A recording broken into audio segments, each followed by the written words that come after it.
From Budapest, city of blood and bravery, tragedy and hope, come the first pictures of the battle which has shaken the world, and of its aftermath. Here, in a few fierce days, the post-war drama of Eastern Europe reached its climax.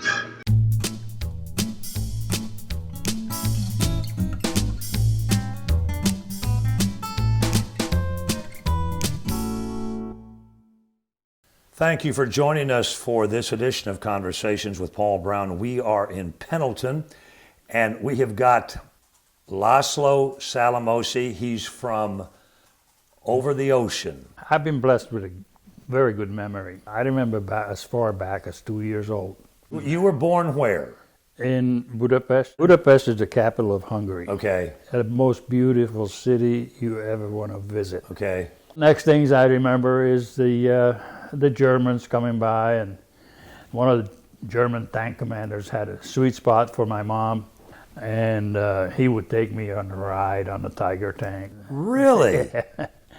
I mean, I was like 3 years old or four, actually 4, because the Germans didn't come into Hungary until March of '44. And the reason for that was that Hitler wanted to widen the front with the Russians. He widened it towards the south, which would have been Hungary. So I saw the Germans going one way, then come running back, and the Russians chasing them. And I had my first encounter with the 2 Russian soldiers.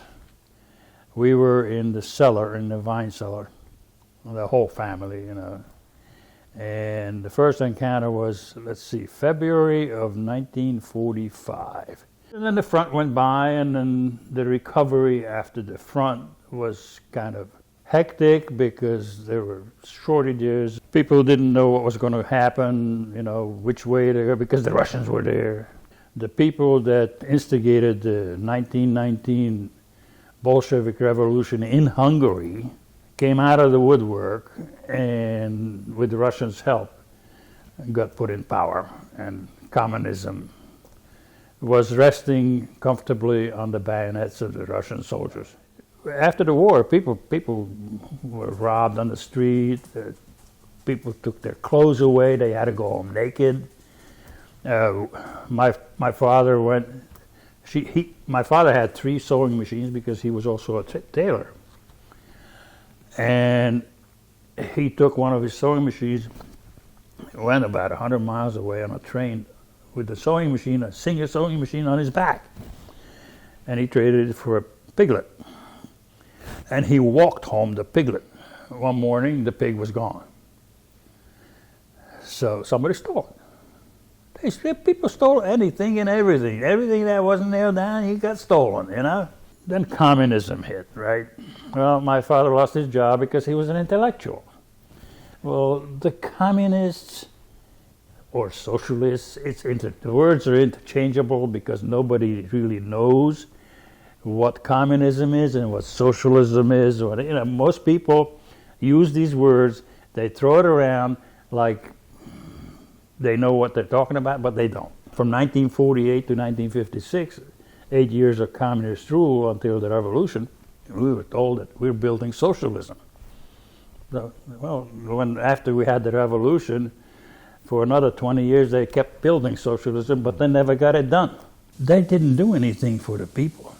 And I was astounded how accurate James A. Michener described the Hungarian Revolution, the people who took part in it, the people, and why.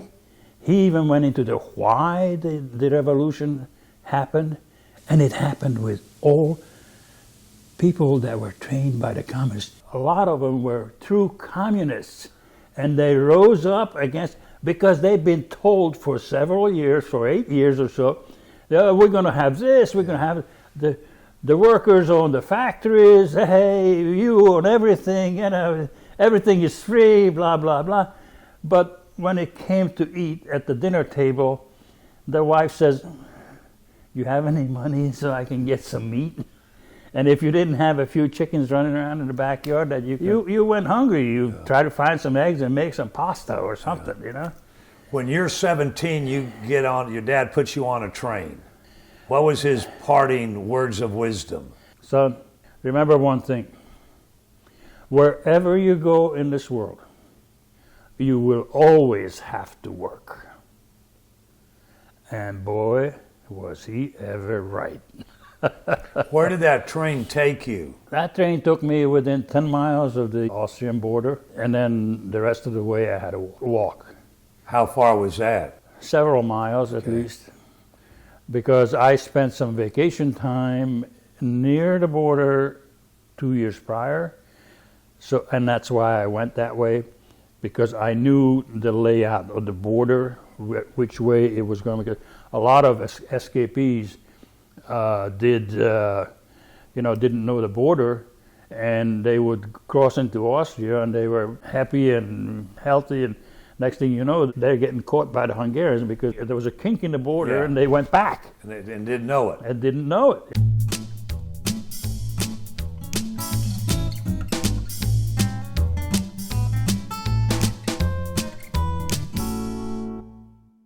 How do you end up getting to America?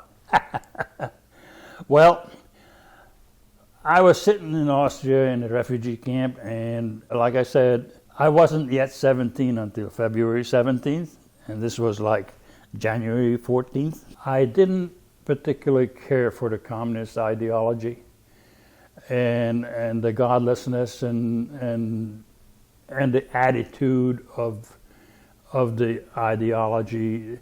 All they want to do, that side, all they want to believe it, and I don't care who hears this and whether some people might take exception to it, but all that side wants to do is kill the opposition. They're not even happy with power alone. Just go back and read about Stalin, what he did, and how many Ukrainians he killed in the 30s.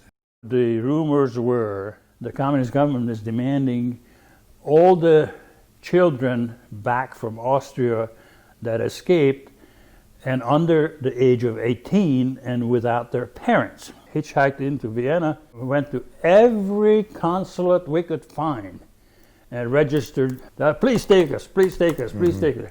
At that time, I didn't quite like America. Okay. Because we had high hopes that America would help the cause of the revolution, and we were disappointed. Yeah, okay. I grew out of that belief, and I changed my mind to believing that this America is the greatest country in this world to live in. So I'm sitting there, the loudspeaker comes on, anybody wants to go to England, board the bus in the courtyard. I was the first one on the bus. Then I saw that the bus was kept going east, and then the bus turned south to another camp. And boy, we were like, so relieved, because that camp was the processing center for people to go to England. Okay.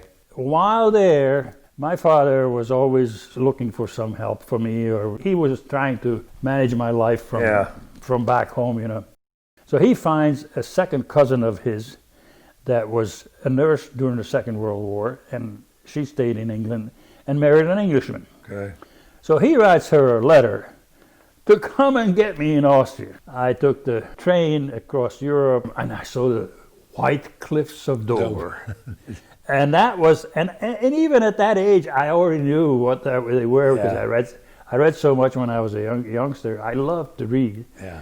And most of my knowledge comes from reading, because I left out of high school about the 11th grade, 2 months into 11th grade. We got to England, and on the train, going through London country. We always called it London country. London is so large. It would pass for a country. I'm walking up and down the train and say, no smoking, no smoking. And I'm like, I didn't know a word of English. And I'm asking guys, like, hey, what does that sign mean? People not allowed to wear smoking on the train. Well, what a dumb thing, right? So it's interesting when you have to learn a new language. How did you end up in Pendleton? Well, when the time came for me to retire, my daughter was getting to the time that she needed to find a college. She got her master's at Anderson University later on. She's a music teacher in Somerville. Came down to look at Anderson because my wife's an artist. You have to know that. She's part of the gallery on the square. Okay. And so she wanted to be near an artist town. And Anderson had a great art center. I said to my wife, I says, look, let's go to Tennessee. I says, I have a former colleague of mine who retired at Lake Tellico. Okay. So I said, let's go. I'll take you over the scenic route, over the Smoky Mountains. Yep. Take you up to Klingman's Dome. Yeah. And we're coming up 76 out of Anderson, past the interstate. On the way to Tennessee. On the way to Tennessee. And on the right-hand side, there's this little sign, I'd say about 12 by 24, Historic Pendleton. And I said, well, we got time. I said, let's go check it out. Just as Gus sight of the little theater on the left, we went past the house on the right, and my wife says, that house is for sale. She says, let's check it out. An artist owns it. I says, how in the world? I says, you never notice anything that way when we're going down the street. And then by that time, we hit the square. Well, she grew up in East Haven, Connecticut. Okay. And they have the green. And we pull in and we see the Farmers Hall. And she says, I love it. And it's all over. And it was all over. Tell me what prompted you to write a book. My daughter, I never taught her Hungarian because my wife is American. Right. She says, Daddy, I'd like you to write your story. Because I always tell stories. Yeah. And we've been married 38 years, and my wife, every once in a while, she says, I never heard that one before. Okay. I mean, I took her back to Hungary for a visit, and I showed her where I swam the Danube when I was 12 years old, and where I did certain things, And but the book is just stories about you growing up. the book is stories from as far back as I can remember, from the Germans to the Russians to the communists, to escaping, to going through England. And the hardest part was the last 3 chapters. I sat on that for months and months and months because I didn't want to preach. But I had to say something about my faith. Right. That is what I needed to share with my readers. Be grateful in everything. Continually pray. In English, I can't do it as well because I read my Bible in Hungarian. Really? Yeah, because you see, if you remember the first Pentecost, everybody heard the Word of God in their own language. Right. So that tells me that God created it that way so that's the language you understand the best. So He's going to talk to me in that language. That's what I would like people to remember. And this is what God's will is for you. It continues in the Lord Jesus Christ. And He who is faithful will do it in you. So you don't even have to worry about it getting there because He's going to do it for you. And that's the good news. And I wanted my daughter to be able to read this and think back of me once I'm gone and to follow in my footsteps or whatever. She's a great person. I wrote it for her.